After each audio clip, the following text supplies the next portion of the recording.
Hey, I'm Rusty.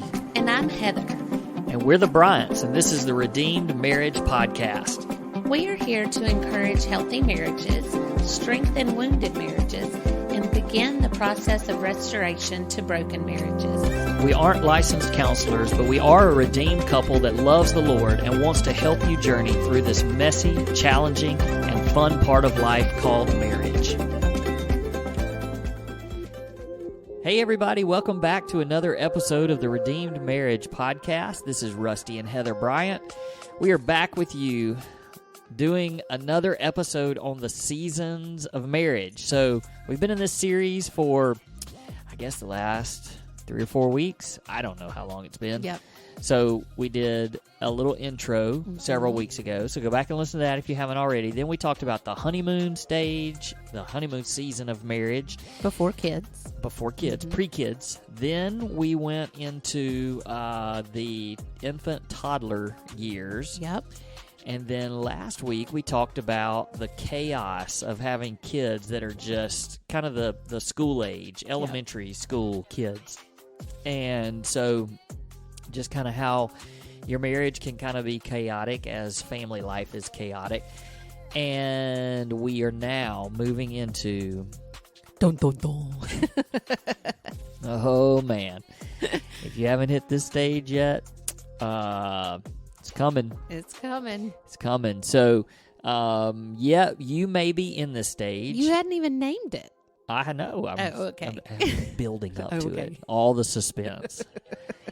This is how to live with teenagers. And, you know, for some people, they would say this is the most dreaded stage just because of everything that you hear. And so I feel really comfortable talking about this stage because we're in the stage, but we're a little bit stuck in the middle because we now have a 20-year-old. So he ain't a teenager. Acts like a teenager sometimes. But so we have the 20-year-old, and then we still have one that is a teenager. Right. So we have one that's about to be 16. So I feel like we're pretty qualified to speak about this. Not that we have it all perfect. Nope. And not that we are doing or have done it perfectly, but we're still learning, as you should be. For sure. But I do feel, it's like, well, we hadn't forgotten this stage because we're in it. Right. So some of the stuff that we've talked about before, some people may listen and go, y'all don't even know. It's a different era. Yeah. And the next stage after this, obviously, I don't know how we're going to talk about it because we haven't even gotten there yet. But we'll figure something out. But I'm kind of excited about this. Yeah. So, because yes, it is what we are learning. So we are speaking in real time. Right. Things that we learn. In fact, maybe even, it could even be stuff that we learned today. Who knows? That's right. But, last week you said something as we were getting started, and you said, this is supposed to be a marriage podcast. So we want to talk about the marriage part of it. But as I was just thinking through some different things that I wanted to share and some notes and stuff that we wanted to share together, I realized that, this is, like, I know this is not a parenting podcast, but you really can't talk about living with teenagers and your marriage without talking about parenting because parenting a teenager is for real. That's right. Well, and as I read through some of the things you jotted down, like, yes, they're parenting things, but it makes your marriage better when you're on the same page about this. Sure. And that's the key because, we talked a little bit last week and the week before about how in the honeymoon stage, you're getting used to you're bringing this into marriage and the other person is bringing this into marriage, and that looks different based on how you were raised. And so figuring that out together. Well, now and over the last week, I guess, when we were talking about school age, and maybe the week before, we talked about how your parenting, like what you learned from your parents and how you want to parent, it's going to be completely different, and learning to do that well together. This is the same thing with teenagers. Like, you remember, a lot of times we talk about, oh, well, when I was growing up, but we really don't remember the younger years. So when I say, well, when I was growing up, most of that is from this stage. Right, because you can remember because this. I can remember this stage as a teenager, and I remember it well. And so I have very firm things and beliefs that I want to instill in our children and things I want to do, and you did the same. And so it's, again, figuring out this stage together, how to parent, but in that, if you're on the same page and are communicating well, then your marriage is obviously going to be better through it. And let's be real, a big part of parenting a teenager is just try and keep them from making the same stupid mistakes that you made That's right. as a teenager. So we're going to talk about that in a minute. That's right.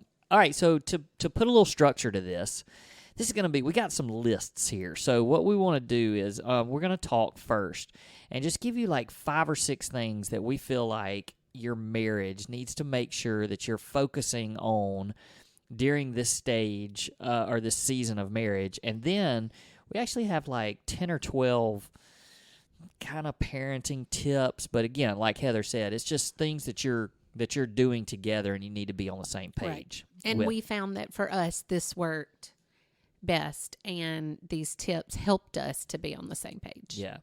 So I'm going to start us off here, and we're going to just talk about how some things that you can do in your marriage. This one has been a common theme throughout, and it will stay a theme throughout every season of marriage, but it's be a team. You and your spouse need to be a team when it comes to navigating through the teenage years, because it is easy to get divided in different ways. Maybe it's different beliefs on how to discipline or how to handle certain situations. And, you need to be a team, and that a lot of times that just means a lot of communication, because you need to be able to, instead of one of you flying off the handle at a kid, maybe you're needing to discuss together how you're going to handle certain situations. So Which is going to happen. You're going to fly off the handle every now and then. Oh, yeah. We've flown a bunch. But being a team and just making sure that you stay a team, and that something doesn't drive a wedge between you and your spouse. Yeah. One of the things that I wanted to mention is that you have, along those same lines, is you have to be the person that your spouse talks to, especially about your children. Like if you are having a problem with one of your children, or if they're giving you a run for your money, or if you just need, even advice on how to handle a situation, your spouse needs to be the person that you go to first. Now, that's not to say, hey, I don't know, that's a tough one. Why don't we seek guidance? Or why don't you ask your mentor? Or, a lot of times you have to go outside of your marriage to seek counsel and wise counsel. But you need, I don't need to have a best friend that I'm constantly talking to about a situation with one of our boys. There are people that I talk to about it because especially when I want them praying for one of them, or really, going to the throne on their behalf. But as far as what should we do about this? What are your thoughts? That has to be something that you talk to your spouse about. Yeah, that's good. And I just think that, again, that's a big part of being a team, and it's not dividing the team. It's kind of going right to your partner and saying, hey, what are we going to, how are we going to handle this? Another thing I've thought about is just how so many things that happen during the teenage years, they spark emotions in each of us differently. And so some things may be more, I don't even want to say it necessarily this way, but almost like some things are a bigger deal to one or the other. Mm-hmm. And so it's easy for there to sort of be a wedge kind of driven between you and your spouse if one of you is more emotionally invested in some situation, and the other one almost is like, oh, why are you even worried about that? It's not that big of a deal, or they're just being a teenager or whatever. And you're minimizing. Yeah. And instead, you need to make sure that you're supporting each other emotionally, because there's something there. There's some reason, and it could be that it triggers something from your past, and we need to stop this before it goes down a wrong path or whatever. This is not just boys being boys kind of a thing. Mm-hmm.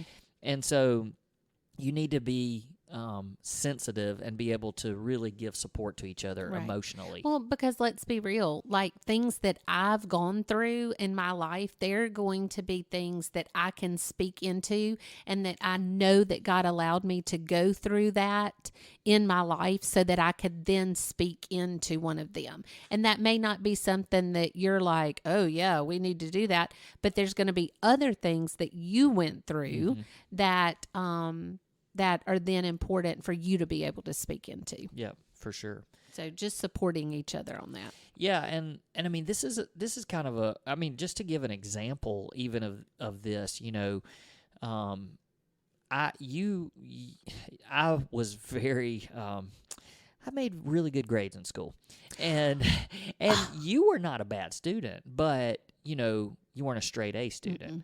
And so for me, it was very high expectations when it came to grades for our boys, and that's great to set those, but because of the difference in who we were intellectually, it was much more emotional for me to be able to demand and expect straight A's. And for you, it was always kind of like, I get it, but sometimes your best is just a B. Take a breath. Yeah. It's okay. And so, but that's one of those things where you just have to support each other emotionally when it comes to that. Right. One of the things, and I know you hate when I do this, but today is Father's Day when we're recording this. And, our pastor spoke beautifully this morning on how to be a godly man and what God expects for men, and it was so well done. But in that, it reminded me how thankful I am that you make church a priority. And I think that you both have to make church a priority for your family for this season to go well. And it's not just a we're going, but discussing it and talking about it and praying for your children and together, praying for your children and with them. And that just was such a sweet reminder this morning. I think that's a great one, because I do think that the teenage years, it's very easy, and I don't mean this in a bad way, but it's very easy to be manipulated by the teenagers and just, I don't have any friends there, or I don't fit in, or I don't like the music, or whatever it might be. And it's really easy to feel the sympathy and feel sympathetic for them, and even get to a point where it's like, okay, well, you don't have any friends. Let's not worry. You don't have to go. Right. And I just think it's one of those deals where it has to be a priority, and you have to make it a priority. You mentioned praying as a family, but I think just also praying together often for your children when things come up and you just don't know how to handle it, because my goodness, we've faced things with both of our boys that we didn't deal with when we were growing up. And so, just learning how to face that together as a team. And then the last one I'm going to say, and then we'll move to some little snippets of parenting advice, but the last one I'm going to say is, I think it's important to be active together as a couple. And I'm not saying like you have to go to the gym or whatever together, but I just think sometimes getting away and almost, the chemicals and stuff that you're able to blow off the steam and things when you're exercising or being active in some way together, whether it's going for a walk together and just taking some time to breathe and talk, and also away from your children. You're just kind of, removing yourself, but also I do think just those chemicals and things that is so good for you, and you're letting off some steam and just the anxiousness and all the stuff that goes along with it. So, whatever that means for you and your spouse, I think it's important. And I know a lot of people at our age get to a point where they start taking walks together. Right.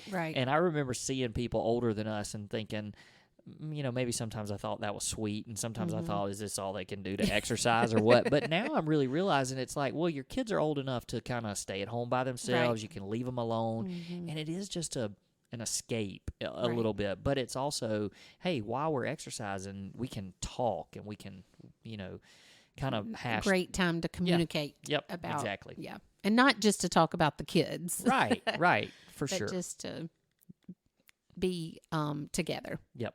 All right, so here's what we're going to do. These are going to be fast because Okay. we're about halfway. We're kind of halfway through with what we usually do from a time standpoint. Right. So we're just going to kind of go through and sort of give, I don't know, 12 little tips or tidbits, or I don't even know how they all go together. We've got 12 listed here. So no real order to this at all. It's just like, hey, if you want some things to think about when you have teenagers, just remember this, because these are some of the things that we've had to keep reminding ourselves. Yep, Okay. yep. All right. So, I'm going to start it off, and I'm just going to say, first of all, don't forget that you were a teenager once too. Mm-hmm. It is so easy for us to grow up and forget what it was like to be a teenager. I remember that I had to tell someone one time that they had forgotten what it was like to be a child. Yeah. And it was somebody older than me, and like we just sometimes forget, the things that we did, and we may have been great. I mean, you and I didn't get a lot of trouble when we were growing up, but we were teenagers, and we had the same hormones and the same thoughts and drives and all that kind of stuff, and they have it way harder now. Yeah. But we were there. Yeah. So just don't forget that Right. that you were a teenager. So And it's so easy. I know we'll never make it through 12 if we talk about all of them this much. Stop. But no, Just kidding. but it's really easy to think, yeah, but I'm going to keep them from making the same Right. mistakes I did. And so trying to make them grown up before they need to be grown up. Yep. Like let them be teenagers. Yep. Which leads me to the second one, the allow them to make mistakes while they are still under your roof. I am so passionate about this one. I think because we try so often to say, I don't want them to make the same mistakes I did. And so you try to keep them in this bubble, or our world is going so south and I don't want them to experience this, and this, and this until they have to. Well, the problem with that is if you don't let them make mistakes under your roof, then when they're out from under your roof, they don't know how to handle them because they've never made those mistakes before because you've protected them way too much and too often. And so they're going to make mistakes. I heard a parenting thing one time say, set them up to fail. Set them up for a failure every now and then and see how they're going to handle it. But where you are like, okay, let's see how they do with this. And then when they fail, you are there to say, this is how you could have done it differently. This is how we have to handle being kind to other people. This is how you should have responded. Mm-hmm. This is how we can do. Look how you hurt this poor person. Next time, let's do this differently. And pointing them towards Scripture so that when they do get out from under your roof, they can remember, okay, when I messed up that time, this is what I was, told to do, if that makes sense. Hey, go ahead and hit the next one because it's right there with what you're talking about. Okay. And along with that, give them lots of grace. Not excuses, not excusing them, but give them grace when they mess up. Mm-hmm. To remember that, again, back to number one, you were a teenager too. You had grace given to you. And so allow them to mess up and not... there has to be consequences, right? We're not talking about that. Like, there are consequences, and some things have more consequences than others. But allowing them to fail and giving them grace and still saying, there's nothing you can do to make me love you any less. Right. And then, so if you're giving them that grace, they're not as afraid to mess up. Yep. This one might be my favorite one, which is kind of why I wanted you to. I was just fixing to say, you gave me 3 because you wanted 4. I did, because I just love this. Rude. So this is a 2-parter. Yep. The first part is they're probably not as bad as you think they are. The second part of that is they're probably not as good as you think they are either. Yeah. And that's a good word. And I do think that, some teenagers are really hard, and the parents are just like, oh my goodness, my kid is terrible, and they're so disrespectful and get into all this trouble. And chances are they're not really as bad as you think they are. They're just being teenagers. But then there's also some people out there that just think that their kids are perfect. And I'm going to tell you, they're not. They're not. And they're not as good as you think they are. And so, just remember that. Seriously. I mean, if you're one of those that just thinks your kid can do no wrong, then chances are you're wrong. And your child is not as good as you think they are. Right. But on the flip side, your kid may be doing some things, getting into some trouble, and more than likely they're not as bad as you think they are. That's right. Either. And it's the same, you've heard the saying about parents that when they mess up, the parents take all the blame. Oh, it's my fault. It's my fault. It's my fault. But then when they do something really good, you take way too much glory. Oh, I did that. Yep. I did that. And neither of those is true. Yep. Neither of those is true. Okay, so you can skip around if you want to. If you see one you like, better. Does that mean you want 5 too? No. I don't care. Go. Okay, I am gonna jump to number 6 if you don't mind. Make your home an open door for friends and to friends. I cannot remember, but about 3 times in my teenagers' lives, both of them so far, that I've said tonight's not a good night for friends to come over. Oh, yeah. It may be 3. Right. Maybe you didn't feel good or somebody, Yep. and never say, just do your very best. Because there's only one little season for that to happen. If your kids are proud enough to invite their friends over to your home, have your home be open. Yep. Go buy store-bought cookies, something. Make it a place where they feel welcomed and that they can make themselves at home. Yep. And don't worry about your furniture. That's right. That's right, because it's not going to be any good when they all leave anyway. That's right. So, the other thing is you want them to have their friends feel welcome, but you also want them to spend time with you. Right. This is a hard one for a lot of people because teenagers get to a point where they just maybe don't want to be around mom or dad that much. We've been very fortunate. Our family is very, very close.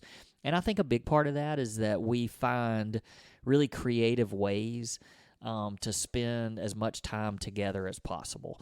And I think we talked about this a lot last week where we just said, just like involve the whole family in everything. Right. And, it's as much as possible. Yeah, as much as possible. But even as crazy as our summers and stuff are, we're like today we went walking and we were talking about, how are we going to, creatively, as soon as my busy season ends here in a few weeks, what are we going to do to get our family and the 4 of us to be able to be together and to, creatively do that so that they're going to be like, oh yeah, that's what I want to do. Right. We got boys that have girlfriends now, and they got friends, they got other things that they're doing, and so we got to be creative about how we can spend time together and want them to be with us. But, right. That one we've done a pretty good job with that, I think. Yep.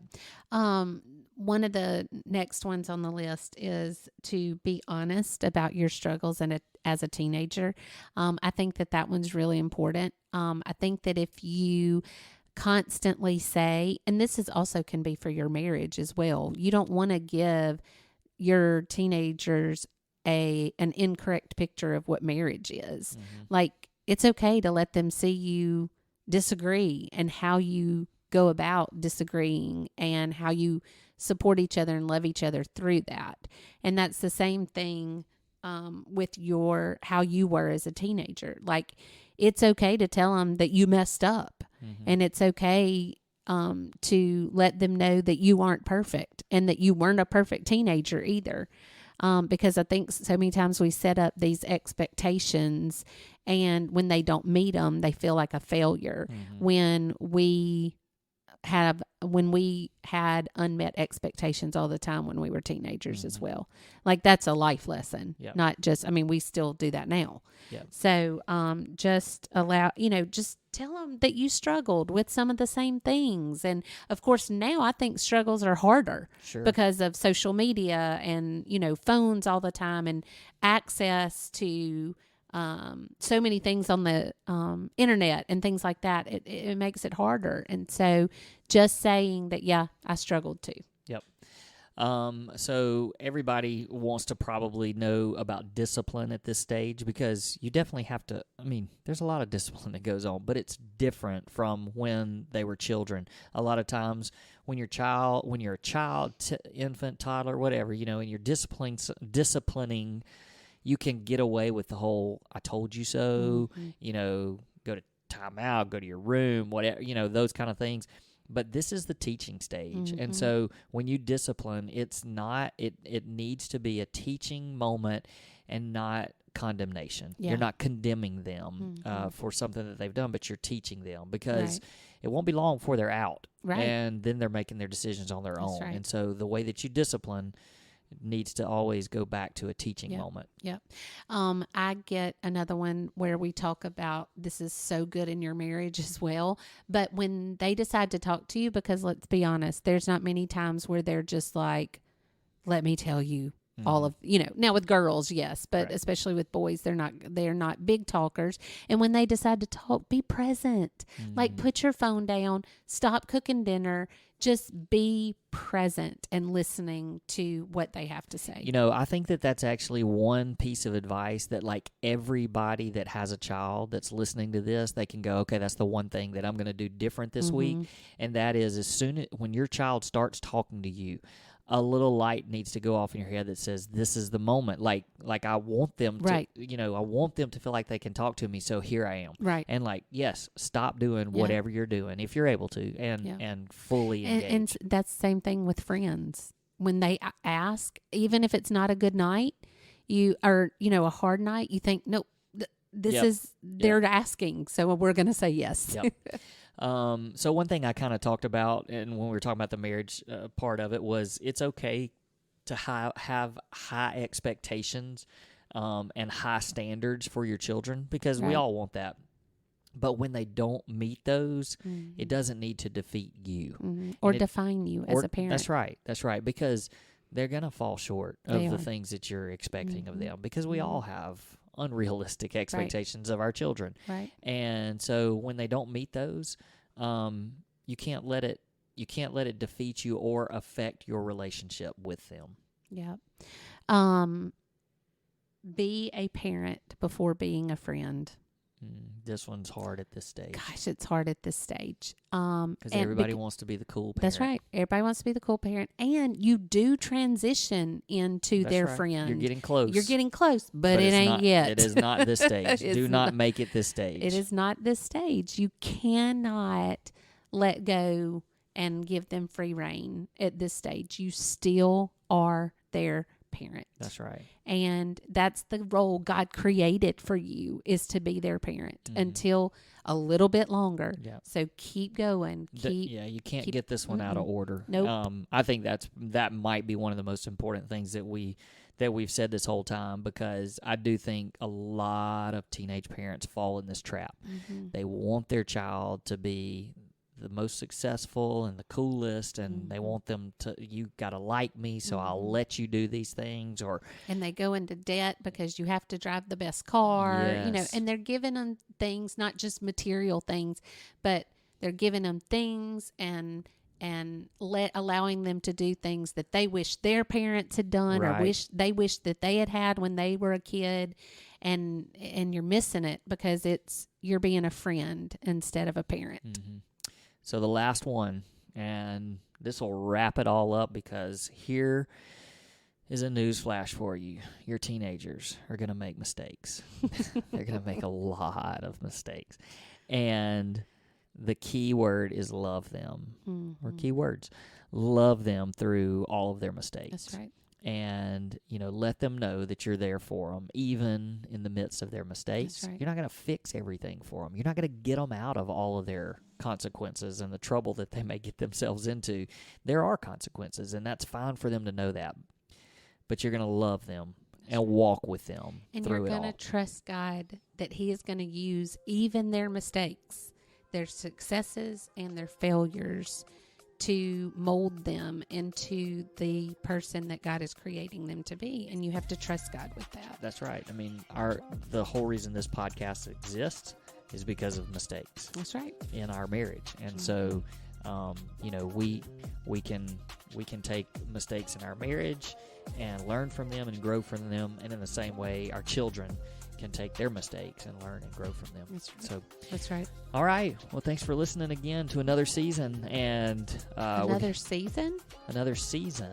Oh, of marriage. Okay. I see what you did that. I thought you were trying to say an episode. I was like, are we finishing a season? No. Sorry about another that. Season of marriage. I understand. Thanks for listening. We hope that you got some insight on how to deal with those crazy teenagers. That's right. All right. Till next time. We'll see you then.